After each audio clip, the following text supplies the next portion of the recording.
All right, well, thank you and welcome to an introduction to Wisconsin bumblebees and how to monitor them. My name is Ethan Bott, and I'll be joined by guest star Jennifer Wazlowski. So I'm super excited to talk today about bumblebees, mainly Wisconsin bumblebees, and then people are always asking how you can help pollinators and bumblebees and monarchs, and we'll talk about some ways that you can do that. I really like bumblebees because they are the teddy bears of the sky. They are fuzzy little creatures that are just super adorable, and people have a lot of feelings and usually good thoughts about bumblebees. Obviously, a lot of people think about skiing and stuff like that, but we'll talk about that more later. So the general overview of this lecture is I'm going to talk kind of a little bit about the background of bumblebees, bees in general, kind of their biology and stuff like that. And then we'll transition in how you can get started in monitoring them and submitting data uh, uh, through a community science project. So with that, we will get started with, oops, I gotta click. We'll talk about the general Wisconsin bumblebee diversity, or the general bee diversity in Wisconsin. And you'll see that we have around 400 to 500 native species of bees in the state of Wisconsin. 85% or around 425 of those are actually solitary bee species. And those can be a wide range. They can be black ones, they can be small, and they can be a little bit larger. And they're pretty common, but they're solitary, so they're usually by themselves, and they're not social bees like the honeybees that you think of, or like the bumblebees. So a large majority of the bees actually in Wisconsin are solitary bee species.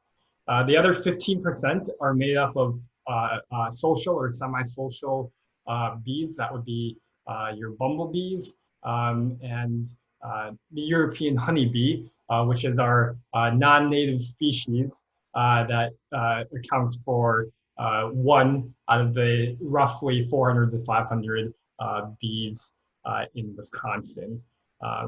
It's just important to note that we often think of the honeybee as being the all-encompassing bee insect, but it's just helpful to see this image that there are a plethora of other bees in Wisconsin, in the US, and in the world.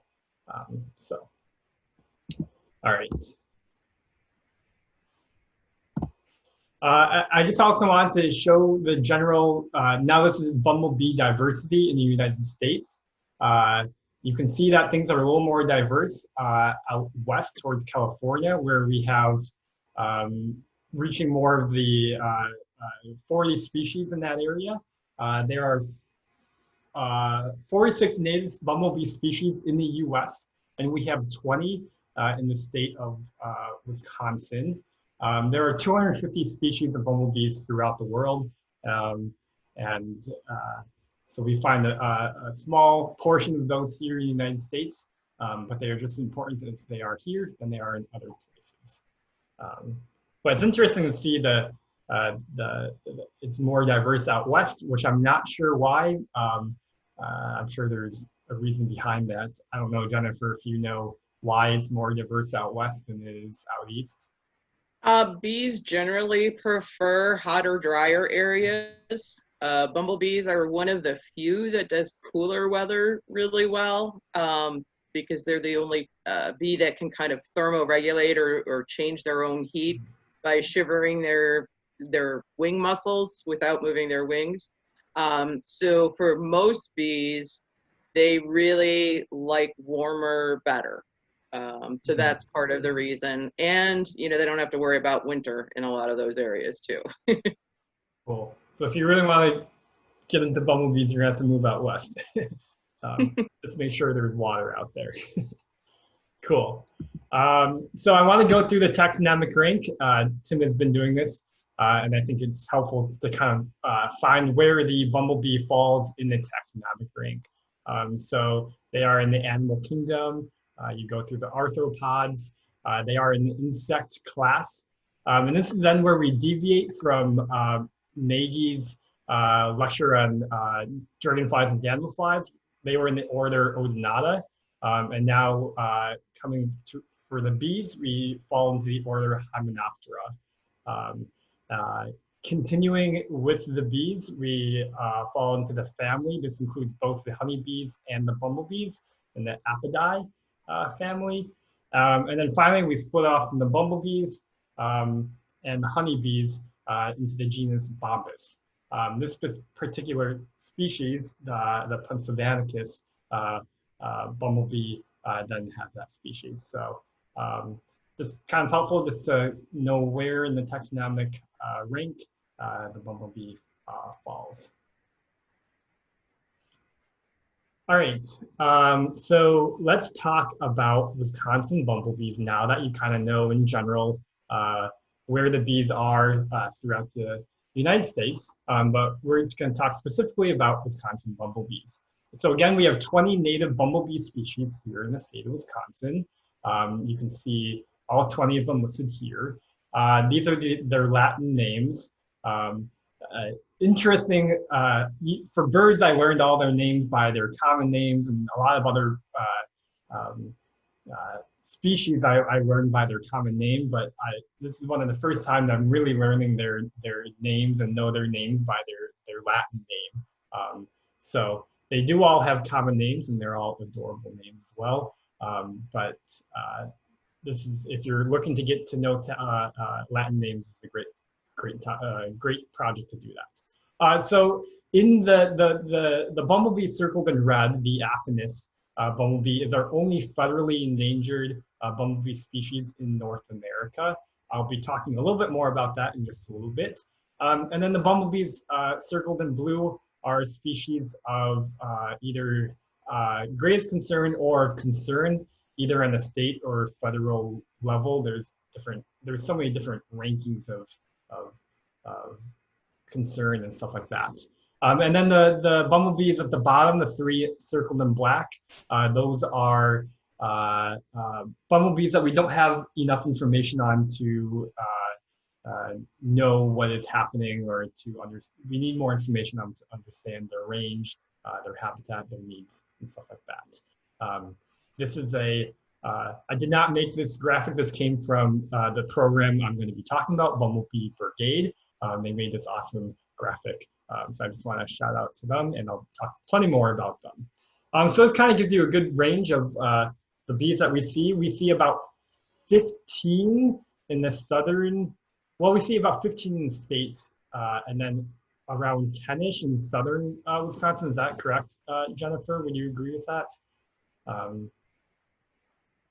We have about, usually they count 12 to 14, and Madison is pretty much the leader in bumblebee monitoring in the southern part of the state, and that's usually the numbers that they use. Okay. So there are 20 in the state, but it's divided in north and south. Some bees are only in the north, some bees are only in the south.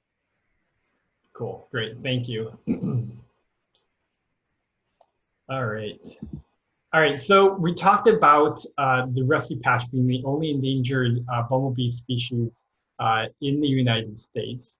And it was recently listed in 2017, but it was due in part to a general decline in bumblebees. There was a study that came out a couple of years ago that said that you're 50% less likely to see a bumblebee now than you were before 1974. This reminded me immediately of the bird study that came out now about a year or two ago, I think a year ago, that said that there's a massive decline in bird populations compared from now than before 1970. So I'm immediately seeing a correlation between insect decline, bumblebee decline, and bird decline. So there's definitely something going on in our world, and it's concerning to see this decline in biodiversity.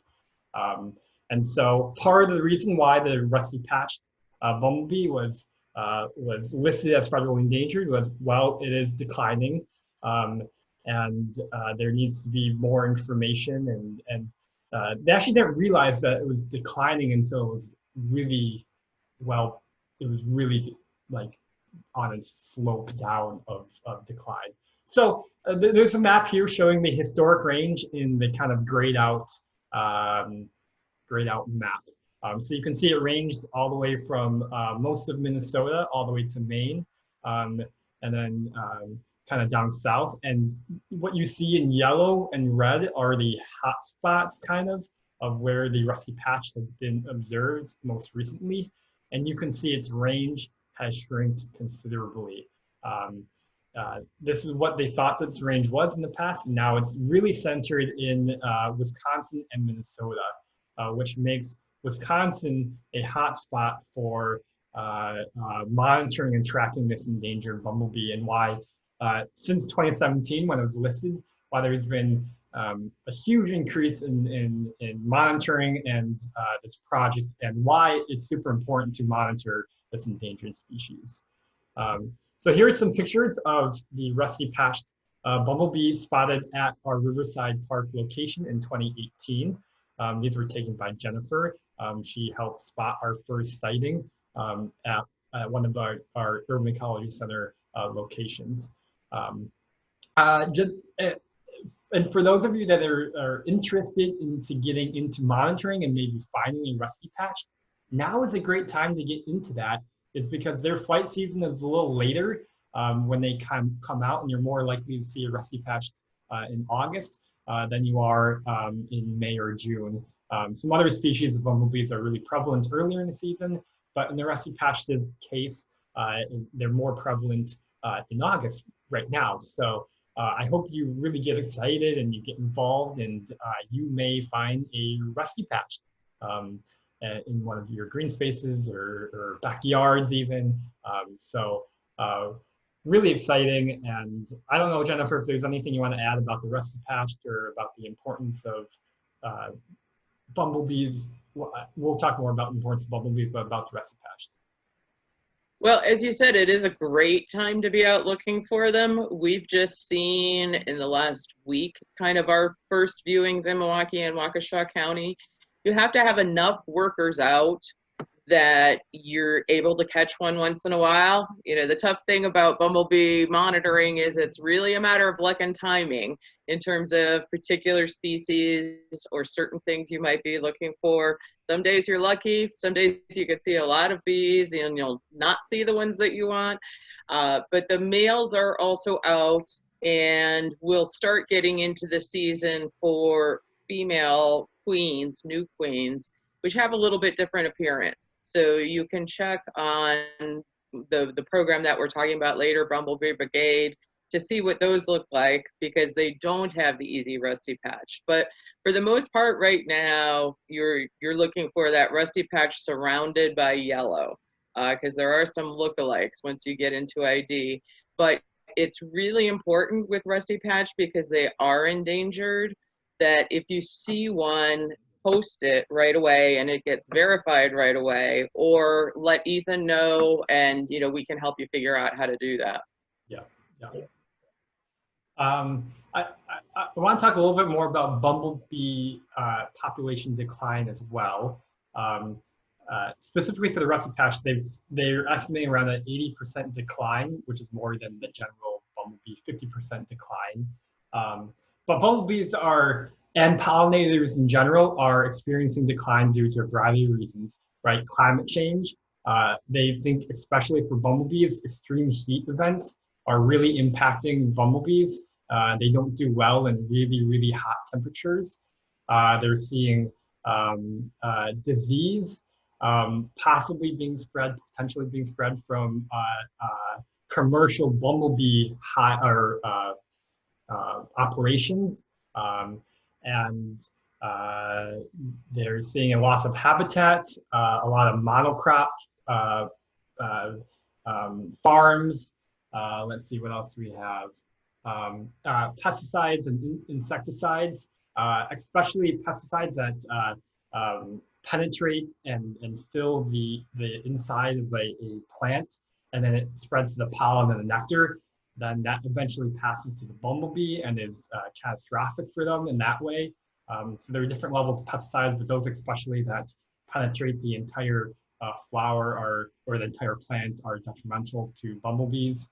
And then they have pretty small colonies. I'll talk more about that, but especially the rusty patch, they have they've only seen around 30 at the most in the colony, and so they're really vulnerable to changes in the ecosystem or disturbance to their nesting site. So rusty patched bumblebees, bumblebees in general, and pollinators in general are being hit hard by a variety of different ways. And so I just wanted to talk about that. I know a lot of you already know that, but it's always important to state that. All right, another really important reason why bumblebees are important are they do something called buzz pollination, which means they are actually more efficient pollinators than other honeybees. There are certain flowers, like those of a tomato or a squash, that have longer flower. I don't know the technical term, but they're more tube-like, and so honeybees can't get to that. So I'm first going to show you this video about buzz pollination and how they're able to release more pollen from a flower than other bees. So let's see, hopefully this works. I'm not sure if you're going to be able to hear, but you really just need to see. Some bumblebee populations are in decline, a tragedy here among the capable of buzz pollination. This technique is the only efficient way to pollinate plants like tomatoes, eggplants, and blueberries.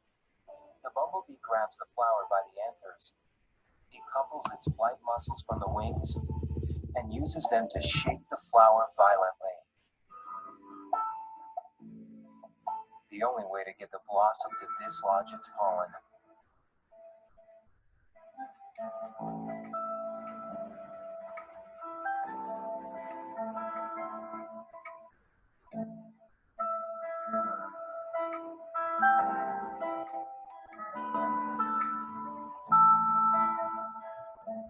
Which the bumblebees bring back to their colony.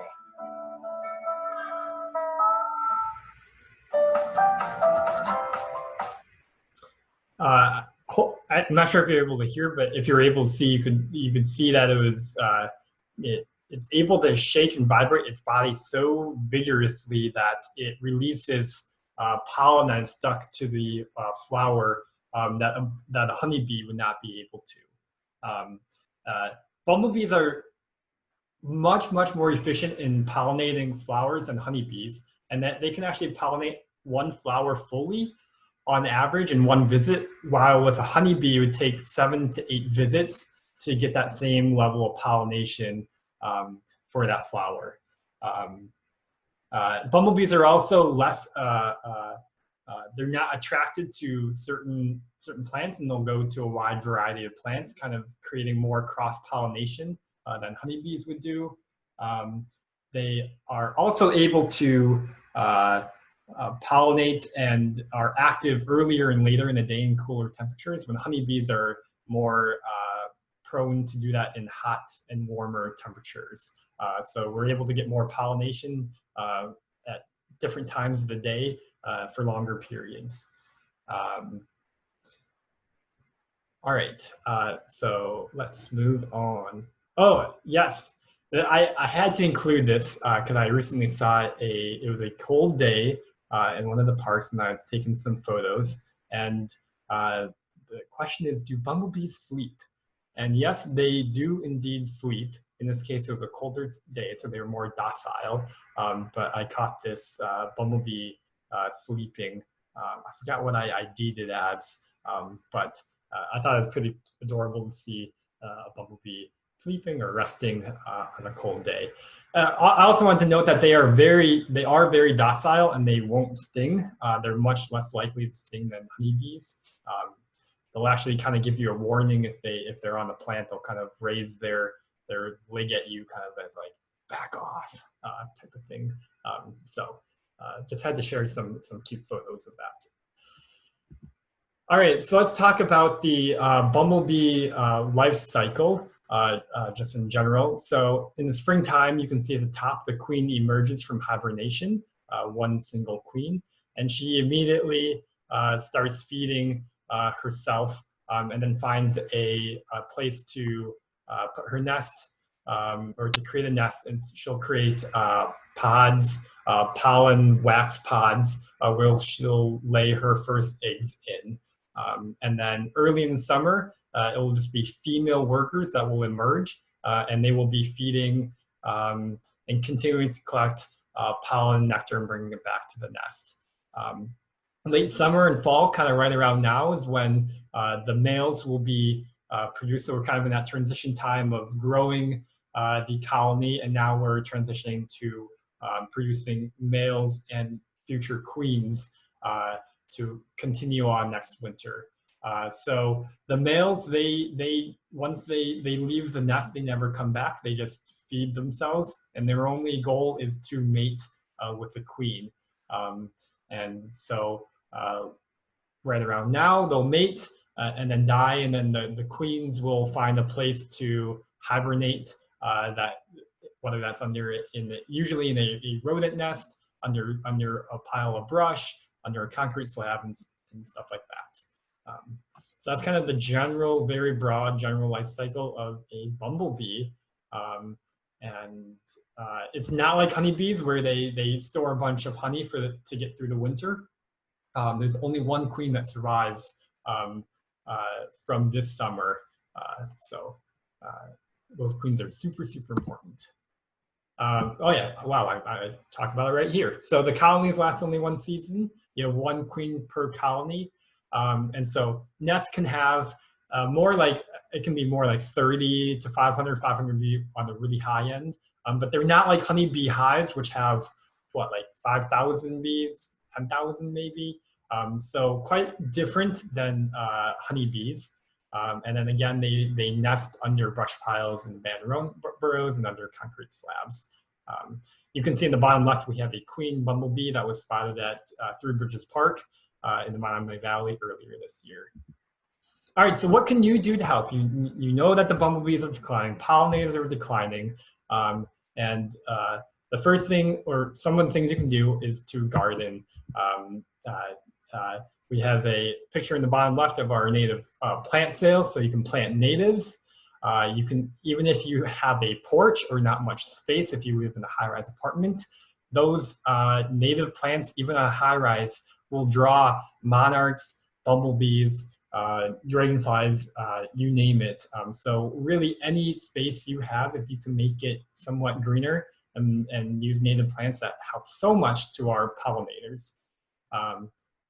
I'll say no to pesticides if you can. Try to use a more friendly pesticide if you have to.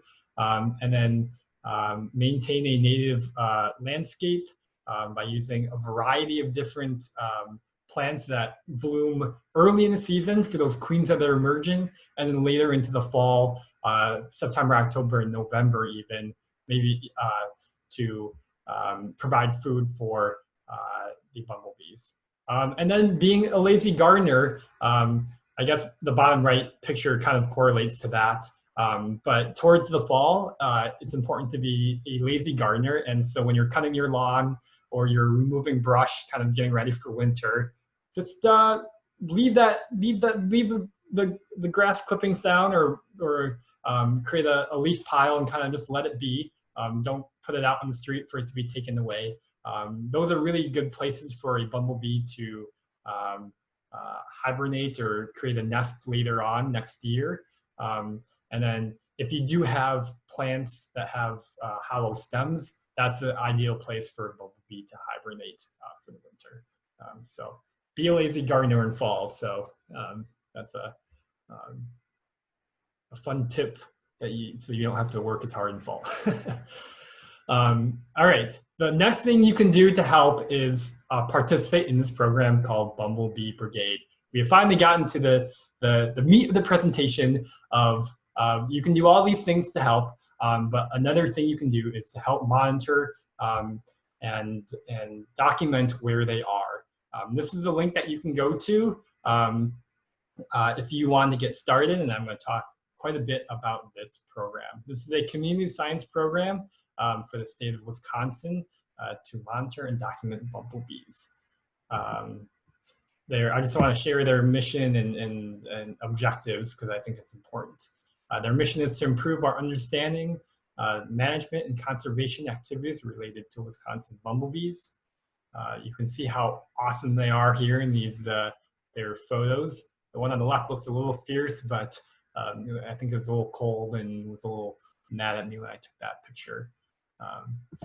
Their long-term objectives. This is what's pretty important and why I feel passionate and think this work is really important to monitor them.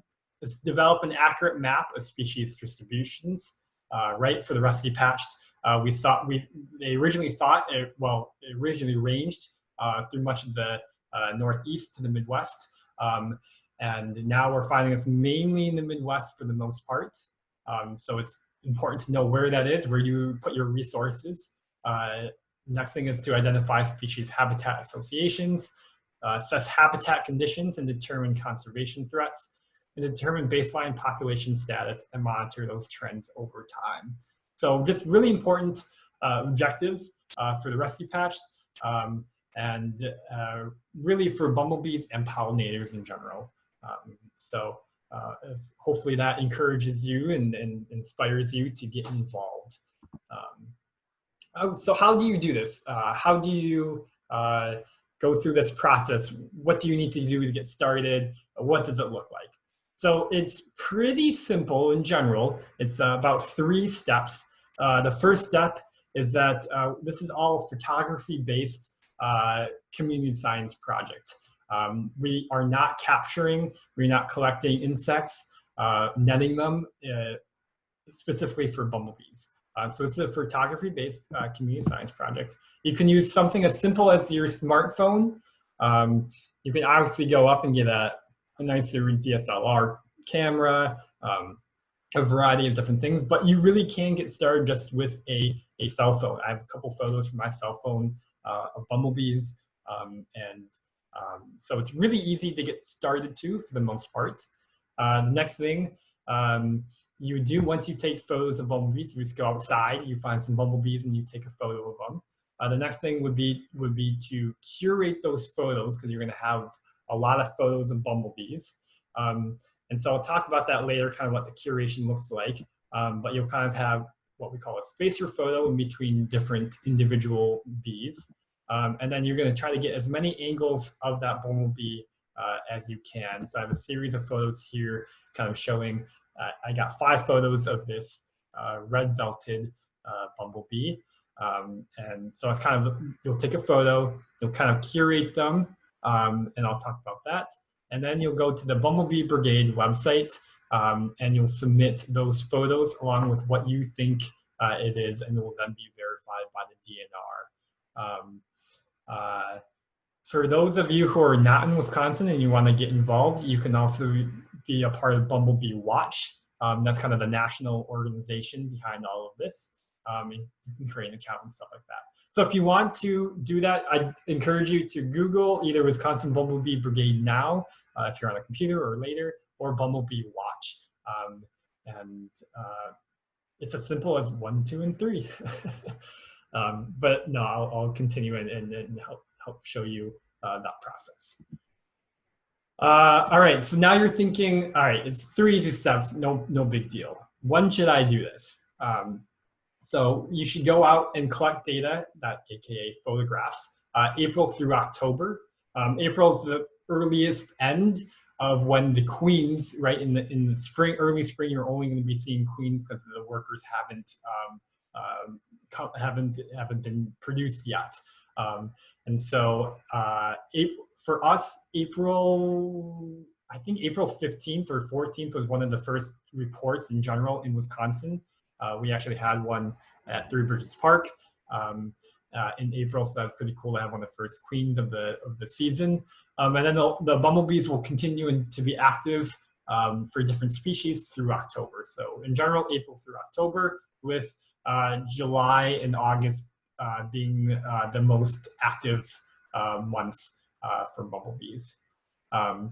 Cool temperatures do make it easier to photograph them. They can be buzzing around quite a bit, and they can be hard to track. But cooler temperatures will kind of cool them down in multiple ways. So if you go earlier in the day, that helps, or if it's a more overcast day, you might have better success at photographing them. They are very difficult to photograph because they're always buzzing around. So if you do start, I would start, again, earlier in the day or during a more overcast day. Windy days make it very difficult to photograph. The plants are swaying back and forth and you're trying to focus in on it. You're going to have very hard time photographing them. And then of course, avoid the rain and severe weather for your cameras, for your camera and for your own safety. Let me know, Jennifer, if there's any other thoughts you have about anything that I'm talking. Feel free to jump in. I will, but I think you're covering it really well. So, and you can go out in the evenings as well. You know, we kind of warn about middle of the day because especially since July and August are the busy months, you know, it can get up to 85, 90, you know, in the middle of the day, and that's not bumblebees' favorite time to be out. So generally mornings and evenings are the best time, and I count kind of evenings from any time from like 4 o'clock on. So. I got overwhelmed recently on the survey when I went during the middle of the day, and there were so many bumblebees and trying to take photos of them, and you're just like, I got bumblebeed out, I guess. So yeah. Well, we had that nice cool spell for a while, right, when the bee balm was blooming, so that was a great opportunity. They were out all day, so. Yeah. Another cool thing that the Bumblebee Brigade is doing is that they're looking for the type of plants that bumblebees are using, and that's helpful information to know. In the bottom right, you see them on bee balm, Monarda, or on black-eyed Susan on the left. And it's helpful to know what species are in what plants, what time of year, and stuff like that. So that's other important information that they are collecting.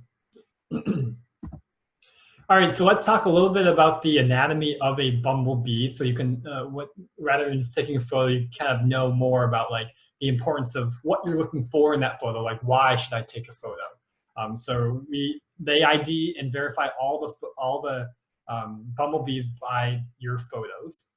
So on the left-hand side, this is an amazing graphic from Bumblebee Brigade that really shows all the body part of a bumblebee in a really thorough way. So at the top, you see the head is the head, and then the thorax is the next part going down, and then the general abdomen where you see the numbers 1 through 6. Those are the 3 main parts of the bumblebee: the head, the thorax, and the abdomen. And those are we're gonna be using to identify the bumblebees the most. And so those are the 3 most important parts to get photographs of. You'll see that the numbers 1 through 6 are referred to as T segments, the tergal or terga segments. And so bumblebee females have 6 segments, 1, 2, 3, 4, 5, and 6, and males have 7 segments. This is a tri-colored bumblebee, and so it's a really nice picture because you can clearly see all 6 segments. There'll be different patterns of black on their thorax, and so you're going to want a photo kind of looking directly down onto their thorax to see what that pattern looks like. A side view like this to count the number of segments to determine male or female in a very basic way. It was one of the easier ways of determining male or female. And then you want a headshot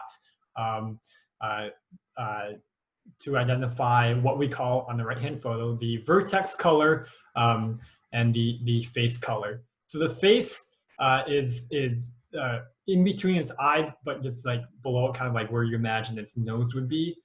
Either that will be black or yellow. That's important to know. It's just another identification clue about what species it is. And then its vertex color is kind of it's like the back of its neck, like its nape. Is that black or yellow? The shot I took here is a great example of getting a headshot to look at that vertex color and face color.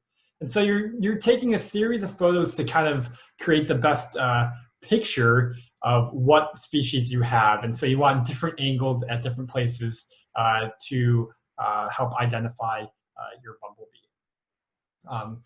There's a lot more parts of the bumblebee, but those are the three most important, and I encourage you to look the rest up if you're interested. I do want to talk about, do you have a? I was just going to say, you may want to note, you have such a great photo there that shows the ocelli, or the three little eyes in between the two big eyes. And that's one of the times you know you've got a really great photo, when you can see all the features on the bee head. The only other part of the anatomy I want to talk about is for a female, and that is the corbicula. You'll see kind of the orangish, gooey substance kind of looking on its hind leg. That is an immediate clue that is a female. So Bumble Bee Brigade wants to know if it's a male or a female bumblebee for a variety of reasons. And if you see that it has a corbicula, you immediately know it's a female. Basically, the females are the only ones bringing food back to the nest, and so they actually have kind of like a concave depression in their hind legs that is empty when they're not feeding. But as they feed and they collect pollen, it gets all over their body, and they actually kind of groom themselves in the way, and they push it down towards that depression. And with a little bit of nectar, it kind of creates this like gooey, hard substance, and it just collects and collects and collects. And so right after the bumblebee just went to a flower, and then they got covered in pollen and went back, it'd be very inefficient. So they're able to store and be out longer by kind of like putting all their goods in their basket, and then they take it back to their nest to contribute to the food supply there. This is a great way to know if it's a female, and that is called the corbicula. Yeah, I don't know if you have any thoughts about that, Jennifer, but it's a really cool feature of female bumblebees. Yeah, and only bumblebees and honeybees have this. So all the other bees kind of have longer hairs on their leg, and they just kind of collect the pollen on there. They don't mix the nectar in the same way. It's also another reason why you want to get a good side shot, or you want to pick one that shows that back leg, because even if the pollen isn't in the basket, the experts at Bumble Bee Brigade can usually spot whether there is a corbicula there or not, whether it's a female or a male. And as you get more experience, you can learn to see that. But I know in the beginning, they'll say that, and you're like, huh, what? I don't see that. But it can be really important to get that back leg, just to help make that difference, especially if some of your other shots aren't quite as good. Sure. All right, so photography can be very difficult. It's important to get photos. If you get blurry photos, or you only get one and it's not a great shot, it unfortunately likely won't be identified or verified. And so I'm going to provide some tips so you can ensure, or not ensure, but you can improve your chances of getting good photos. The first thing, when you're logistically, when you're out in the field and you're in your backyard and you're taking photos of bumblebees, you might see multiple bumblebees flying around. And if you're going from bumblebee to bumblebee, just taking photos, that's great. However, if you think about it, when you need to curate your photos later, it's gonna be very confusing if you're going back and forth between bumblebees when you look in your photos. So typically, if you can stick to one bumblebee, take as many photos as you can at different angles, and then take a spacer photo, which you see in the bottom right of this, like your hand or your shoe, or this, maybe not the sky, but something that's like totally abnormal that you know is like separating the individual bee species from the next. So taking a spacer photo, patience and practice. It takes time to like kind of focus, whether it's your phone camera or actual, maybe a DSLR, or there are a lot of point and shoot cameras you can use as well, kind of knowing what your camera does, and then being patient and kind of understanding how the bumblebees act at what time of day, what temperature it is, how it's windy and stuff like that. Definitely patience and practice and getting close. You definitely want to get close. If you have a phone, you need to be within a couple feet of them. Again, they're very docile, so I wouldn't be worried about being stung. And then if you do have, you can use your camera on your phone. If you do have a point and shoot or DSLR, use the macro setting, and the autofocus usually works the best. And again, multiple photos at different angles, from the top, the dorsal, the side view, and the face views, right? The abdomen, the face, and the thorax are generally the three most important ways to identify a bumblebee. So getting those three angles are really important. All right, the next step in the process is curating your photos, right? So say you've gotten a ton of great photos of bumblebees, and now you come back to your computer and you're ready to curate them. So you upload your photos from your camera or your phone into the computer, and you're gonna go through and systematically ID your bumblebees. Sometimes, in some cases, if I know I got a lot of blurry photos, or I know I'm not going to get identification because I only got one angle of the bumblebee, I likely won't submit those, and I'll let those fall to the wayside. So you kind of have to decide which ones you think are good enough photos that you could that someone could verify and accept. And so this is where now comes to you and your own personal preference. I do it differently than Jennifer, and I'm sure Jennifer does it differently than a lot of other people. But either you can move, you can ID your bumblebees by species, and you can move it to a folder. You can name it, but you're just gonna have so many photos that you're gonna want to kind of create a system to remember and categorize them and organize them on your computer. So when you submit it, it's much easier. There really are just a lot of ways you can do this. I think, Jennifer, you create different folders for each survey. Yeah, I kind of go through and skim, because I think the biggest mistake a lot of people make when they're starting this is they try to crop and deal with every bee that they have, and that gets overwhelming. You know, you kind of have to take a look through, sort out probably what type of bees they are and which has the best photos, because you only need to submit one photo for each type of bee, and it will only accept, you know, one group of photos for each type of bee, and Bumble Bee Brigade really wants them to be the same bee. So you want to first kind of eliminate the ones that don't really show the whole bee if you can, and stick with the ones that do show what you need and have the best photos, and then focus on those for what you're going to submit. And that can cut down your time a lot. You know, it takes a little time to kind of look through them and see which look best. But then at least you're not trying to deal with each bee and cropping things that you don't need, because that's where it can get a little more time consuming. Mm-hmm. Great. And so once you have selected your best photos, the ones that clearly show the bee, depending on how far away, if you took it was on your phone or on the camera and you kind of had to zoom in and you're kind of far away, you'll see a lot of background grass and flowers in the background, and you just want to be able to see the bumblebee itself. And so you're going to want to center and crop each photo. So depending what type of computer you have, what you're comfortable with, what you're knowledgeable with, I can literally just double click this and it'll bring up the base. I forget what the program is called, but Windows Editor or something, I don't know. But anyways, what you see on the right is what pops up. And then I'll click on that crop button that I have circled in red.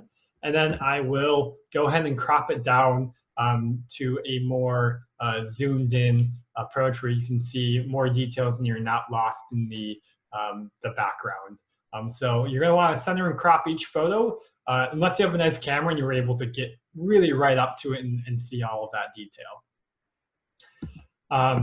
And your goal is to select 3 to 6 of the best photos of each bee species that you are going to submit. Sometimes you can submit just one photo if it's clearly there's one defining feature that if you see it, you know it's that species. But the more is the better, definitely helping to determine what sex it is, if it's a male or female. And then another reason why you're cropping is that you need to get it less than 1 megabyte for submission. If it's greater than 1 megabyte, it won't be submitted. I'm not sure if that's true for Bumblebee Watch, if it needs to be less than 1 megabyte. Do you know if that's the case? It wasn't in the past. I haven't used it as much lately. You know, it's generally a good policy because you think about all the storage space these citizen science programs need. Yeah. And, you know, the better shot you can get with kind of the smaller, not to the point that you can't see it really well or differentiate it, but generally the 1 megabyte is kind of the standard of what they're willing to do and store. Sure. And so you can quickly tell, so this is the way I've done it, is I name them and then I do 1, 2, 3, or 4, how many there are each in the folder. And then if you hover over the photo, at least on my computer, it'll tell you at the bottom, you'll see where it says 589 kilobytes, I think. And then I know it's under 1 megabyte. And then if it's over 1 megabyte, I'll get an error in submission and it won't submit. So just make sure you crop it small enough that it's less than 1 megabyte. And then also it'll help give more detail for the reviewers as they review your photographs. All right, so now that you might be like, oh my gosh, how the heck am I gonna identify? We have 20 species in Wisconsin. It looks super intricate. I'm looking for all these different tiny and minute things. Rest assured, there are plenty of resources out there for you, including Bumble Bee Brigade. So wherever you are in Wisconsin, please go there, and they have a whole resources tab on identification. You'll see on the main graphic in the middle top right here. This is a wonderful field guide when you're out in the field to look at to help kind of give you general characteristics of a bumblebee and helps with identification.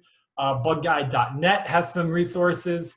Bumblebee Watch, the national program, has resources for identification. Bee Spotter is from Illinois, kind of the lower Midwest area. They have some great guides as well, field guides for identification. And then the Bumblebees of North America, right here in the bottom middle, is a great identification guide for bumblebees of North America. It looks like that's a tricolor too. It's a nice iconic species that's